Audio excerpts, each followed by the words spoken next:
नमस्कार, आप देख रहे हैं हिंदी टीवी न्यूज और आज के बुलेटिन में मैं हूं आपके साथ अविरल जैन। शुरू करते हैं हिमाचल का सत्ता संग्राम।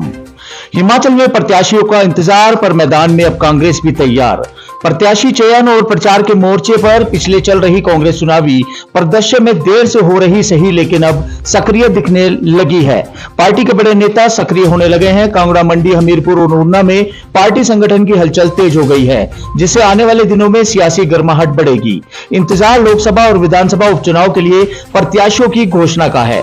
भाजपा मार्च में ही अपने प्रत्याशियों की घोषणा के साथ प्रचार का आगाज भी कर चुकी है। दूसरी ओर कांग्रेस में असमंजस है। चुनाव को लेकर सीधा प्रभावी संदेश पार्टी की ओर से कार्यकर्ताओं तक नहीं जा पा रहा है। इन्हीं हालात को समझते हुए अब कांग्रेस हाईकमान पूरी रणनीति के साथ आगे बढ़ रहा है। हाईकमान ने हिमाचल कांग्रेस के बड़े नेताओं को जिम्मेदारियों में बांधकर सक्रिय कर दिया है। मंडी सीट से प्रतिभा सिंह होंगी कांग्रेस के उम्मीदवार। कंगना रनौत से होगा सीधा मुकाबला।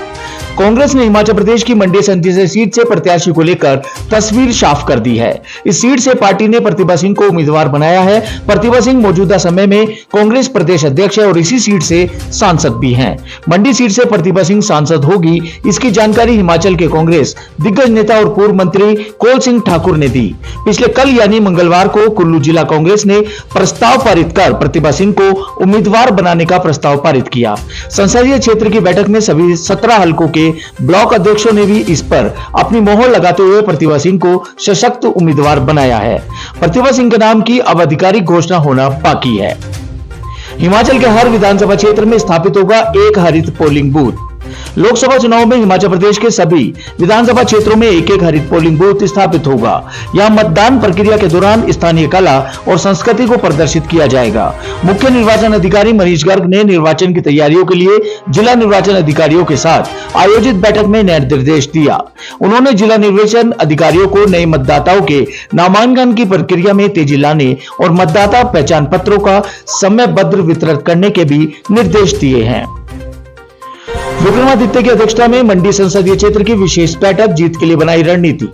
हिमाचल प्रदेश के लोक निर्माण मंत्री एवं मंडी संसदीय सीट के प्रभारी विक्रमादित्य सिंह ने बुधवार को मंडी में कांग्रेस पदाधिकारियों की विशेष बैठक बुलाई। इस दौरान लोकसभा चुनाव में कांग्रेस की जीत सुनिश्चित करने के लिए रणनीति बनाई है। बैठक में कौल सिंह ठाकुर, प्रकाश चौधरी सहित अन्य नेता मौजूद रहे। वहीं बैठक में बला व जोगिंद्रनगर ब्लॉक अध्यक्ष ने अनदेखी का मामला उठाया। जोगिंद्रनगर ब्लॉक अध्यक्ष सुरेंद्र के भाषण पर कार्यकर्ता उखड़ गए। कहा कि जो पार्टी छोड़ गए हैं उनका प्रचार न करें। भाजपा के सियासी नेटवर्क से कैप्टन रंजीत राणा गायब। बीते विधानसभा चुनाव में सुजानपुर से भाजपा प्रत्याशी रहे कैप्टन रंजीत राणा पार्टी के सियासी नेटवर्क से गायब हो गए हैं। उपचुनाव में पूर्व विधायक राजेंद्र राणा को भाजपा ने टिकट फाइनल होने के बाद कैप्टन रंजीत राणा नाराज चल रहे हैं। भाजपा पदाधिकारियों की तरफ से उन्हें संपर्क करने का प्रयास किया जा रहा है, लेकिन वह किसी भी पदाधिकारी का फोन नहीं उठा रहे हैं। यहां तक कि प्रत्याशी राजेंद्र राणा की तरफ से भी उन्हें फोन पर संपर्क करने का प्रयास किया था, लेकिन उन्होंने कोई जवाब नहीं दिया। जिले में कांग्रेस नेताओं को भाजपा से टिकट दिए जाने के भाजपा हाईकमान के निर्णय पर पदाधिकारियों तो पार्टी लाइन में रहकर प्रत्याशियों के अंग संग नजर आ रहे हैं, लेकिन सुजानपुर में कैप्टन रंजीत हमीरपुर के अस्तित्व को बचाने का नारा देकर चुनावी रण में उतर गए हैं। पूर्व मुख्यमंत्री प्रेम कुमार धूमल से मिले सुधीर शर्मा, बंद कमरे में हुआ चुनावी मंथन। हिमाचल विधानसभा उपचुनाव के लिए धर्मशाला से भाजपा प्रत्याशी सुधीर शर्मा ने बुधवार को मुख्यमंत्री प्रेम कुमार धूमल से उनके निवास स्थान समीरपुर में पहुंचकर मुलाकात की। इस मौके पर सुधीर शर्मा ने भाजपा के वरिष्ठ नेता एवं पूर्व मुख्यमंत्री प्रेम कुमार धूमल से चुनाव में जीत के लिए आशीर्वाद प्राप्त किया। करीब आधा घंटे तक सुधीर शर्मा व धूमल के बीच बंद कमरे में चुनावी चर्चा हुई। इस दौरान जिला भाजपा हमीरपुर के पदाधिकारी भी मौजूद रहे। परमाणु कैथलीघाट 4 लेन पर इलेक्ट्रिक वाहन चार्जिंग स्टेशन लगाने का काम शुरू। परमाणु कैथलीघाट 4 लेन पर परिवहन विभाग ने इलेक्ट्रिक वाहन चार्जिंग स्टेशन लगाने का कार्य शुरू कर दिया है। पहले चरण में 2 स्थानों पर चार्जिंग स्टेशन स्थापित होंगे। इससे हाईवे पर चलने वाले इलेक्ट्रिक वाहनों को काफी सुविधा होगी और बिना किसी परेशानी के वे इलेक्ट्रिक वाहन को चला सकेंगे। विभाग की ओर से संबंधित कंपनी को कार्य सौंपा है। यह कार्य जल्द पूरा होने के निर्देश दिए हैं। पहले चरण में चार्जिंग स्टेशन स्थापित होने के बाद अन्य स्पॉट भी सेंटर कर दिए जाएंगे। कक्षा तीसरी से 5वीं तक के विद्यार्थी अब नहीं पढ़ेंगे संस्कृत। स्कूल शिक्षा बोर्ड ने जारी की अधिसूचना। राज्य के प्राथमिक स्कूलों में सरकार की ओर से शुरू किए गए संस्कृत विषय के फैसले को वापस ले लिया है। इसको लेकर हिमाचल स्कूल शिक्षा बोर्ड की ओर से अधिसूचना जारी कर दी है। इस फैसले को प्राथमिक स्कूलों के अध्यापकों के लिए राहत भरा माना जा रहा है, क्योंकि कई स्कूलों में मात्र एक अध्यापक तैनात है। संस्कृत विषय लागू होने के बाद उन पर बच्चों की पढ़ाई का बोझ बढ़ गया था। चिंताजनक यह भी है कि अध्यापकों को संस्कृत विषय की अधिक जानकारी भी नहीं है। हिमाचल में एमएसपी पर बिकेगी शराब, ठेकेदार खुद तय करेंगे लाभांश। हिमाचल प्रदेश के ठेकों में अब अलग अलग दामों पर शराब बिकेगी। सरकार ने वित्त वर्ष 2024-25 के दौरान पंजाब, हरियाणा और चंडीगढ़ की तर्ज पर बिक्री करने का फैसला लिया है। अब बोतल पर एमआरपी की जगह एमएसपी विक्रय मूल्य लिखा गया है। कारोबारी को बिक्री के उच्चतम कोई भी दाम नहीं दिया है। उसे स्वयं तय करना होगा कि कितना लाभांश रखते हुए शराब बेचनी है। पड़ोसी राज्यों से मुकाबले और अवैध शराब की निगरानी के लिए सरकार ने आबकारी नीति में यह बदलाव किया है। अब 1 अप्रैल से नई व्यवस्था लागू हो गई है। कर एवं आबकारी विभाग के अधिकारियों का तर्क है कि इससे बाजार में प्रतिस्पर्धा बढ़ेगी।